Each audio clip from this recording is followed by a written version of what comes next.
I'm Jackie. And I'm Ashley. Welcome back to Dumb Witch Club. Welcome back, friends. Welcome back, friends. We're here again. That rhymed and everything. Did it? Friend and again? I guess so, right? It does. You don't look impressed with yourself at all. That was terrible. It was Bush League songwriting. I don't know. I kind of liked it. Well, if you like it, that's all that matters. Top of the charts. Number one. Let's do a card pull. I'm feeling silly. Yay. This is a old... Your gestures today are just what are you doing? Off the wall. This is like 1940s. Like I know. I was like... yeah, you're like displaying Vanna White over here. Totally. Yeah. So, no, this is a good old deck. Yes. The Bluebird Lenormand. Love a Lenormand deck. We've only talked about Lenormand like maybe once, like when we were talking about the different types of cards. Yeah, they're sort of rare or specialty. They are. I love them. I have a cute little Lenormand. It's literally called that. I'm not just calling it that. Though it is. I would call it that if it wasn't called that, but it is called that. That's why it's called that. It's adorable. And that one has been juicy. Oh my God. Sarah M. Lyons is the designer of that, and she's super cute. I know. And I can't even just recalling those card pulls. Oh, I'm getting chills. I know. Whatever. I feel like she's like a little sassy card deck too. Like she was like, oh, you want to know about that? Here's the tea. Uh-huh. Oh, yeah. Tea was flowing. Tea was from that deck. Built that deck was like, yeah, I know all about that person. Uh-huh. So I know. here you go. And we were like, oh. Didn't want to know, actually. Didn't want to know some of those things, and now we do, and there's no going back. Correct. So, but this is a very traditional Lenormand deck. It has, like, traditional illustrations and kind of the same way that tarot has, like, traditional illustrations. Lenormand does as well. So cute. That's what this one is. Let's see what the universe has to say today. Alrighty. I knew you were going to go for that one. I don't know why. She says, clover. Oh. Flowers surrounded in clover leaf mean happiness surmounted over grief. Bits of luck and fortune await. You have the potential to make life great. I love that. That's so cute. It's very cute. Yeah. This is very spring. Very spring. Yeah, clover is very spring. And sort of like the luck part is very like March energy. Yes. And the energy that's being ushered in and stuff we're talking about. That's perfect. Yes. No, I agree. And I also feel like, there's like Saturn and Jupiter energies both in that card. Yes. So it's very perfect. Very perfect. Mm-hmm. Yes. Agree. Okay. Let's talk about why, though. Okay. Oh, my God. Can you start off by telling me why March was the fastest month ever recorded, and I can't believe it's over already? I know precisely why. Tell me. Because we said that the other 2 months were slow. I know. And because we said that, we manifested this. Because we said that. Because we're dumb. And that's why we have this channel. And that's the whole reason we're here. Wow, that is existential. It is. And also, not really, but yes. Yeah. Also, like, time is definitely a construct. Like that. Yes. I mean, that proves it. It really does. You know what else I think it proves, which is kind of interesting, and maybe we can talk about this more, whatever. Maybe people have more insight. But I feel like it not only proves that time is a construct, I feel like it proves that you live on the timelines with your soul's partner. Totally. That proves that too, because we both had the same perception of it happening. Yes, and we both had it before we, like, communed about it. Exactly. Yes. So, yes. Completely agree. Which is kind of cute a little bit. It is. It's adorable. It's like, oh, we're like along for the ride on the apocalypse together. Like, that's adorable. I'd always pick you. Duh! Who else would I pick? Literally. No, please. I can't. Anyways, so yeah, it's April now. What's going on? So much. Okay, so on the 1st, I know we're starting like off with a bang, okay? Yes, it's like April Fool's Day. Haha, bitches. Like, it literally is like that. Mercury's like, we're like rude. I know. Yeah. No, it's true. So Mercury goes into stationing in retrograde in Aries, which is staying in for the majority of the month of April. Yep.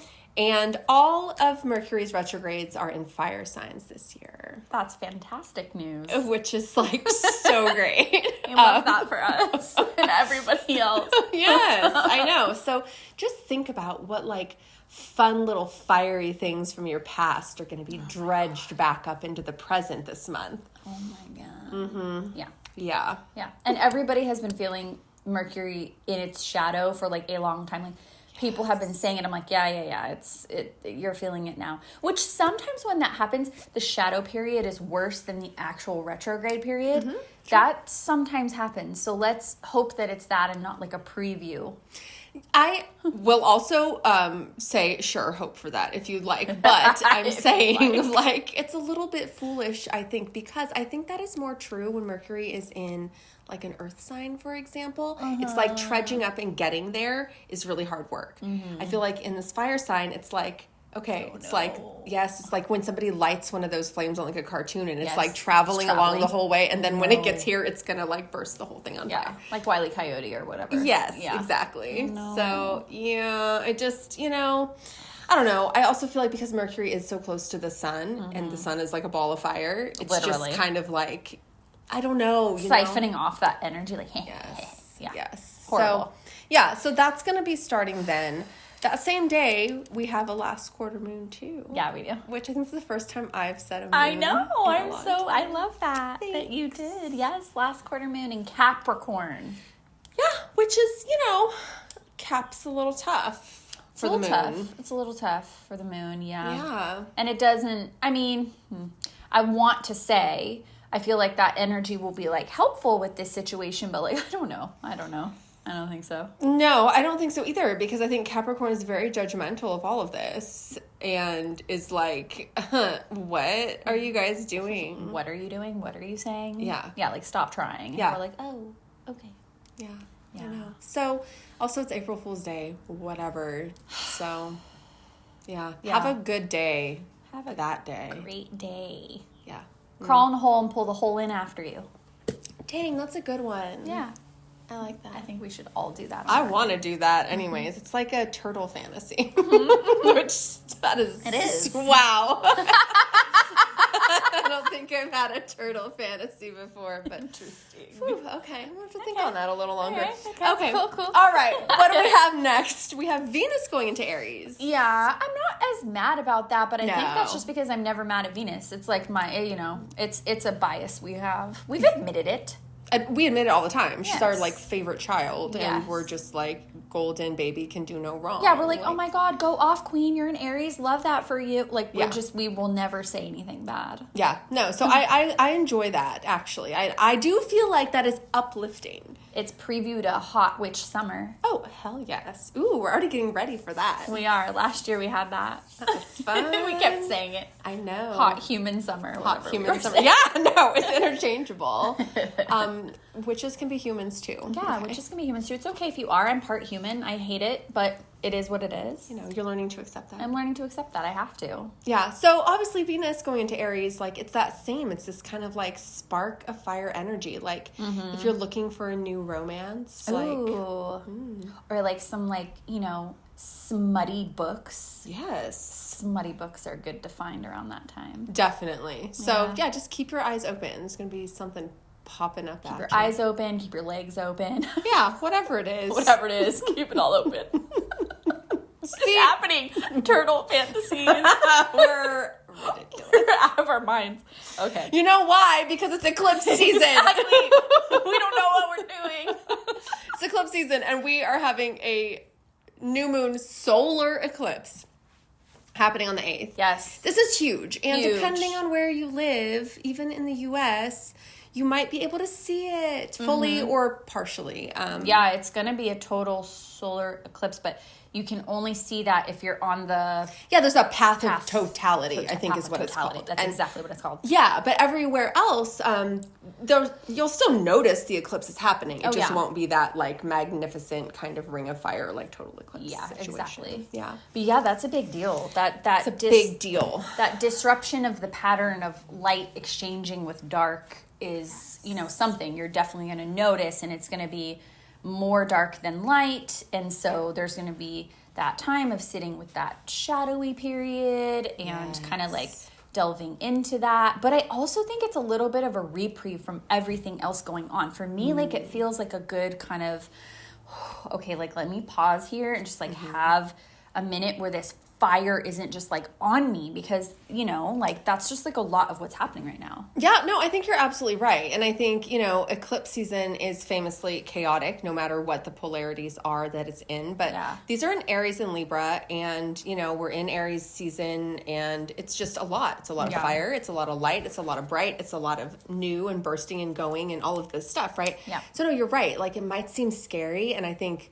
Yeah, like a solar eclipse is kind of scary, Scary. It is. But it is an opportunity to kind of have some darkness in a way that might be a relief. Mm-hmm. So, yeah. I don't know. I always like the dark side anyways. Yeah, same. So embrace it a little bit. I don't know if you have anything else besides after the new moon, we have a full quarter, or a first quarter moon in Cancer. I know. That's nice. See, that's another little, like, kind of nice thing. Totally. Yeah, moon in Cancer is perfect. Any moon placement in Cancer is so perfect. Definitely. So, it's a lot. And if we didn't already know, that's why, though. Yeah. That's why, though. Sorry.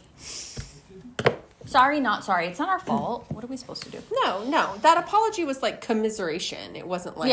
Like I'm apologizing. No, I can't do that. See, also, that's a lesson for people out there, okay? Mm-hmm. We don't need to apologize for things we don't need to apologize for. No. That's 100% true. Yes. However, you can say, I'm sorry, as a sympathy, as a like, hey, I'm with you on this. Not as a like, it's all my fault and I'm apologizing. Right, like a sorry, like that sucks. Like, yes. Yeah, that's lame. I hate that for exactly. you. Exactly. So, if you're trying to work on not apologizing, you can still say sorry sometimes. Yeah, you can still say sorry. It's okay. Yeah, and don't let people be like, don't say sorry. It's not your fault. I hate when people do that, by the way. When you say it because you're trying to be nice, and then people are like, well, it's not your fault. I didn't say that it was my fault. I just said that. And now you're screaming at me. Well, because also it's like, apology doesn't mean I'm saying it's my fault. It means I'm saying, like, I have a feeling of sorrow for your experience because I can see it was hard. Right.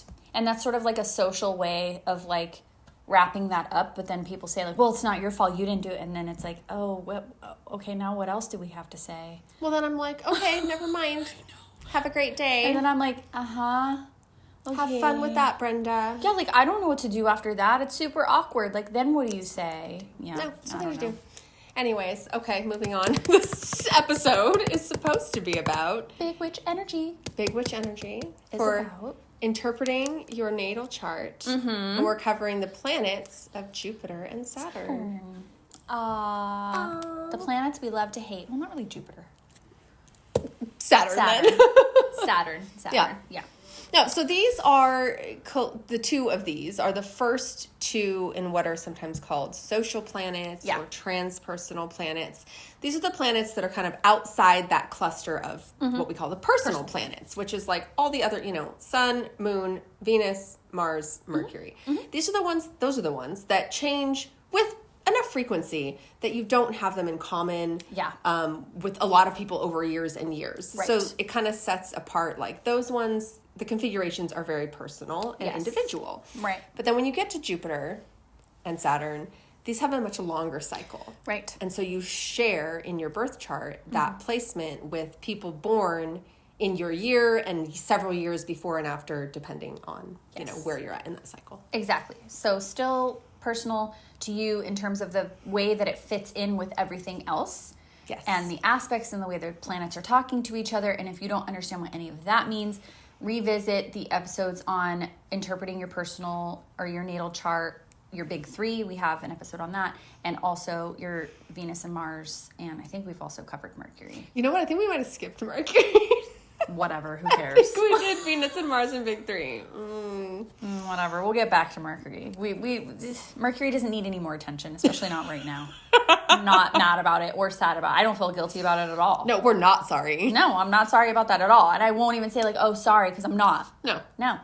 Whatever. Watch the other ones. It'll make things make more sense. We'll get to that planet later. Okay, let's talk about Jupiter first. Okay, let's talk about Jupiter first. Okay. So Jupiter has a 12-year cycle. Yeah. So obviously, depending on what your birth year is in that 12-year cycle, you know, you could have several years before and after that you're sharing Jupiter's placement with. Yeah. Yeah. Yeah.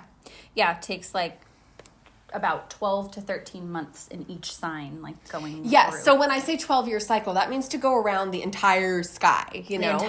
Each sign. Spends about a year in each sign. Yep. So you're going to share within your birth year, and it doesn't go January to December. Like, that's not the year that Jupiter's on. Exactly. But it's 12 or 13 months or somewhere in that range. So you're going to share it with those people in the same sign as you. Mm-hmm.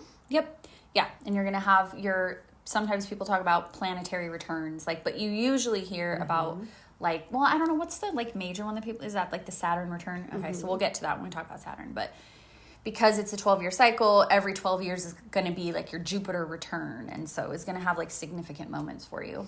Well, see, yeah, and I mean, maybe I'll just say it now since you already introduced that. So there's also something else really interesting about the way Jupiter interacts in your natal chart. So every 3 years, Jupiter will aspect a point in your natal chart. Right. And it's a different point, or it could be a different point at each of those times. So if you find out when I say aspect, I mean, it's return means that it's back in the placement that it was, I mean, even to the degree of your birth, sign and time and all of that stuff. Yeah. But aspect just means that it's making a square or a conjunction or an opposition or a sextile, like those terms that we use, to any other point on your natal chart. Right. So if you become aware of when that's happening, which you can do by, running your birth chart for any given day and see where those planets are on today, compared to when you were born. Sure. And there's really a lot of significance because Jupiter is called the gift giver. Yeah. And Jupiter might have gifts that are very obviously gifts.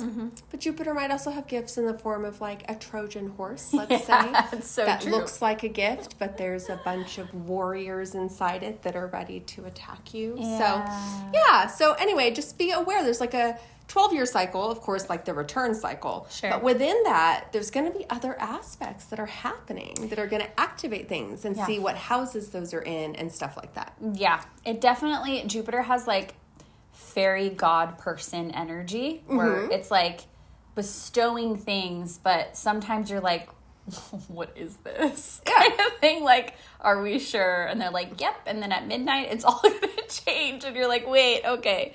Yeah.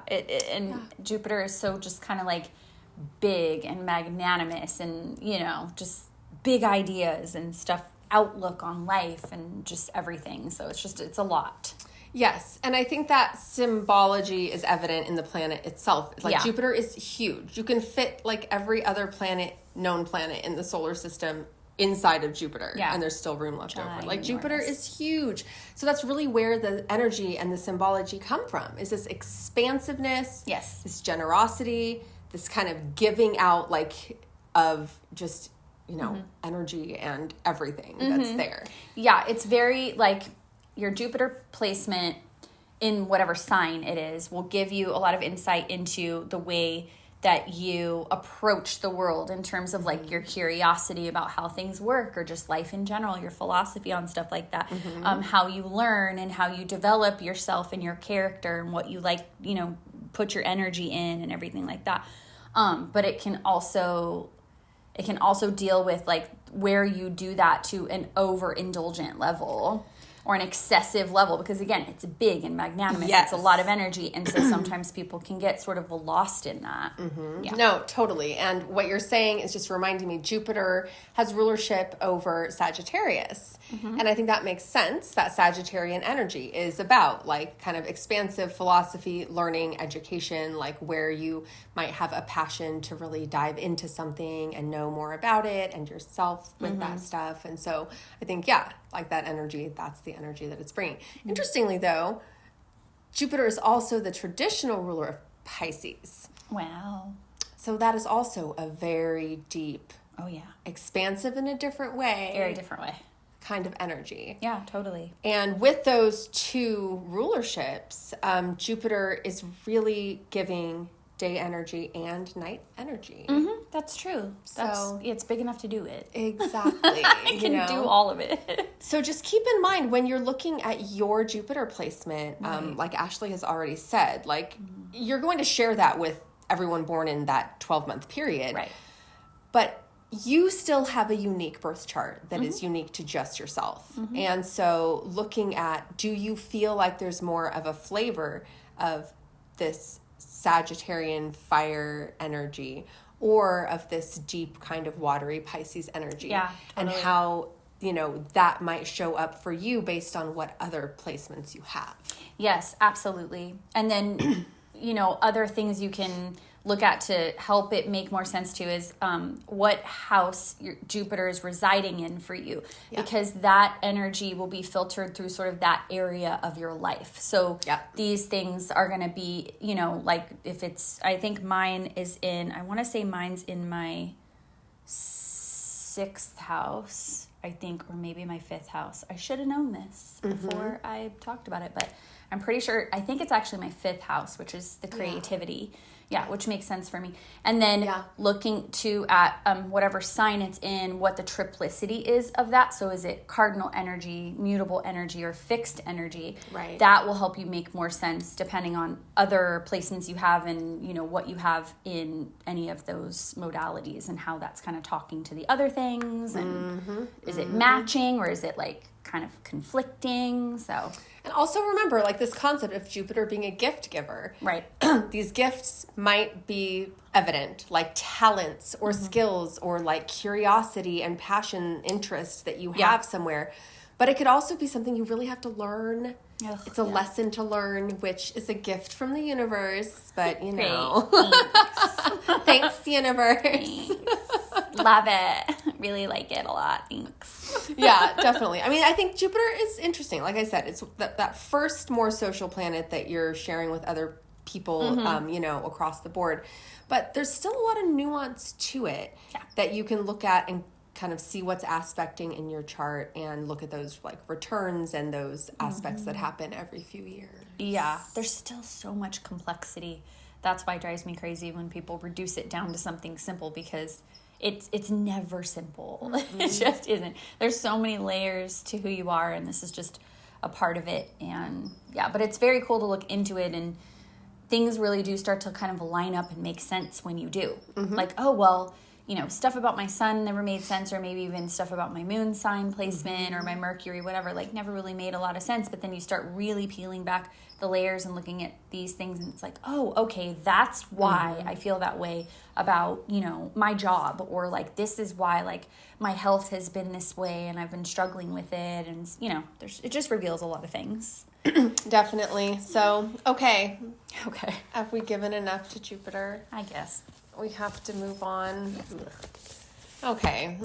Saturn. Our friend. Look, I do have some compassion for Saturn. It is not a popular... No. I was going to say place, but it's not the place. It's just the energy. Nobody's going to Saturn. Isn't that sad? Saturn's like so not cool. Yeah. No one's going there anymore. No one goes there anymore. No, the energy of Saturn it's rough. Yeah, it's we've talked about it a few times. It's very old man shaking its fist at the sky, hall monitor energy. Yeah, it's your taskmaster. Yeah. It's your timekeeper. It's your, kind of nudging you along, but like not in an encouraging way, in kind of a like, hurry up kind of a way. Haven't you figured this out? Yeah, And exactly. Like, no, I haven't. Yeah. I'm sorry. And it's like, well, you better hurry up because you're going to die. Yeah, it's like, I'm back. So, thanks. Like, wait, what?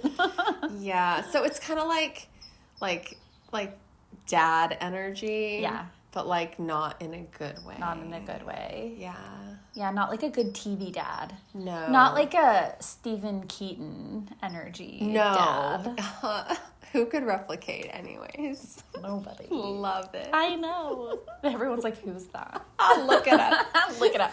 Give yourself a treat. That's right. It's kind of like the traditional authoritarian quote unquote father energy. Yeah. Father energy and not like daddy energy. No. No. It's like, Dad. It's like, Dad, oh my God. Yeah. Yeah, it's more like that. Yeah, so I know, poor Saturn. It's about discipline, responsibility, reminding you of your limitations. But it also is about complexity. And I feel like Jupiter and Saturn, they do sort of a yin and yang thing with each other. They do. You know? They are both about like complexity and kind of brushing against like collective themes and like life and existential thinking and stuff like this. Totally. But like from totally different places. Totally different places. They probably drive each other crazy half the time. I know. I feel like Jupiter's just like, whatever. See, and I think in terms of natal chart, what is really hard is if you have Jupiter and Saturn in the same sign. Oof, yeah, that would be rough. Because they are both vying for, you know, what that sign is doing. Totally. And they're kind of, Yeah, that would be hard. That would be rough. I know. Yeah. So, Saturn's about boundaries, limits, fears. I just don't want to talk about this. Let's get some facts. Discipline. More facts about Saturn. Saturn rules, interestingly, Capricorn. Yeah. Which makes sense. I mean, it is that Capricorn responsibility kind of like rules energy. Also rules Aquarius. Yeah. So then that's that, you know, collective, expansive, like what's good for everybody, utilitarian kind of vibe. Yes. But again, we have a day and a night energy. That's right. Both under this rulership. Oh, yeah, that's so true. We have a lot of complexity. We have a lot of variety in how Saturn can show up in your life and in your chart, which is reflected in your life. Yep. Yeah. Yeah, it's a very, it had, like, the same thing that you mentioned for Jupiter with what Saturn does with you is every 7 years there's an interesting aspect that happens, right? And so it does like a 90-degree angle, which is a squaring aspect, and then it does an 180-degree angle, which is an opposing aspect, and then obviously it goes 360 all the way around. So yeah, there's like certain points you can also look at where like things are happening, and like and I feel like especially strongly with Saturn energy, because it just is strong energy. Well, yeah, and I feel like that's why the Saturn return kind of gets a lot of attention. Right. Is one, because it's a 28 to 30 year cycle. Yeah. You know, average, say about like 29 year cycle. Right. And I think that is a time in life when it's sort of natural to be questioning things or to be making decisions about your future or to be revising decisions you already have made in your youth, you know, things like that. I just feel like it pairs up really well with the natural life cycle. It does. And something else like the Jupiter cycle we were saying is like a 12-year return.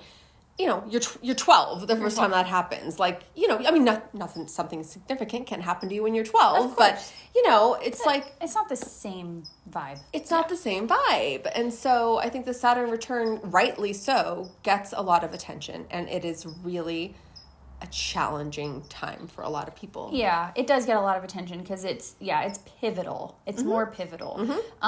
But in that way, I can kind of see how you can look at that as not, yes, it's challenging, but it can be challenging in a really good way, because sometimes that's, you know, things like that come around to really open your eyes to reevaluating what you've been dealing with and what you've been putting up with. And Saturn really does have that kind of encouraging bravery, like face your I mean, it can be the opposite way where you succumb to your fears or you're super like apprehensive and trepidatious about everything. But if you try and you really lean into it, Saturn is like kind of the first planet to back you up and be like, yeah, this is BS and you shouldn't be dealing with this, so maybe you should change and that's that Aquarius energy too. Totally. That's what I see him hearing reflected in what you're saying. It's that sense of like, no.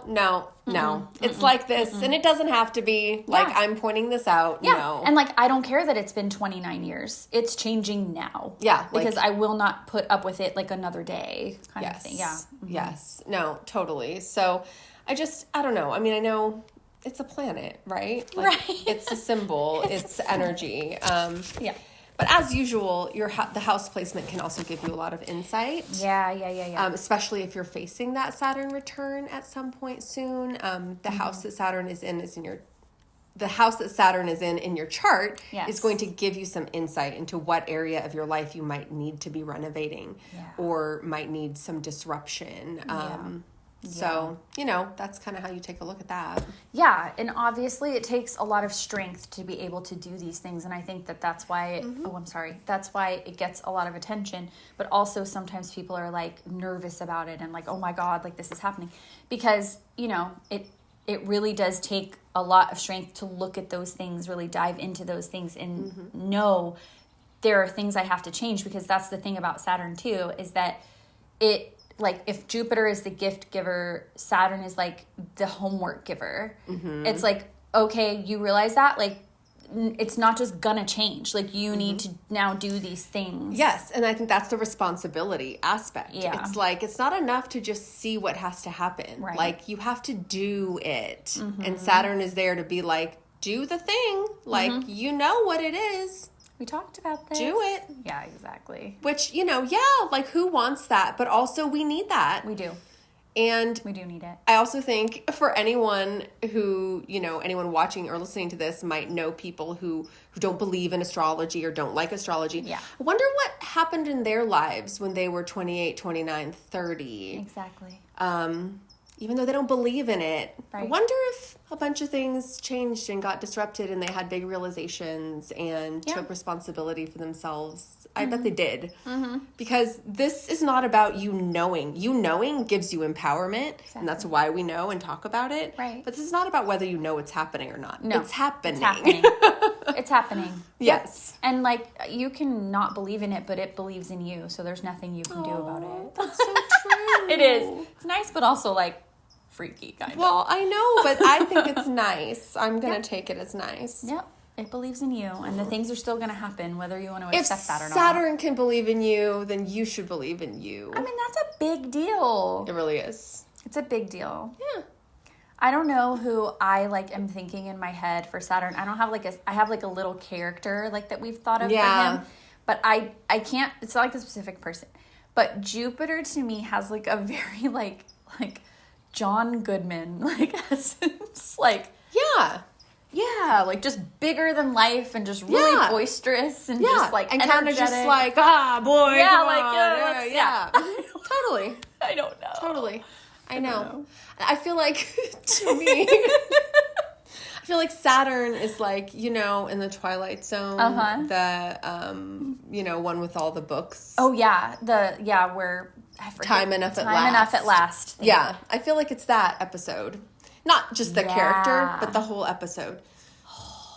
So, again, look it up if you don't know. It's one of the best episodes of It really is. It's classic. Perfect irony. I know. Good stuff. I guess, I don't know. Saturn, it really is tiring talking about Saturn. I feel done. Big witch energy is. It's a lot of energy to talk about these two major planets. Like, what can we possibly say? We're trying to do this. That's a lot. I know. We did. We did the do best it. we could.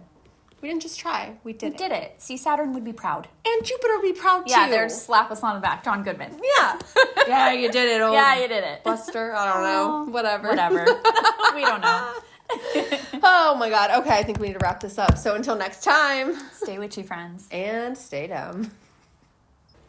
Dumb Witch Club is written and hosted by us, Ashley Sidner. And Jackie Gerard at the Dumb Witch Clubhouse in Orange County, California. Produced and edited by Matt Heinemeyer. Art direction by Violet Turner. Culture consultant Jane Turner. Original music by Ashley Sidner. Look us up on all your favorite social media platforms, including TikTok and Patreon. Until next time, stay witchy, friends. And stay dumb.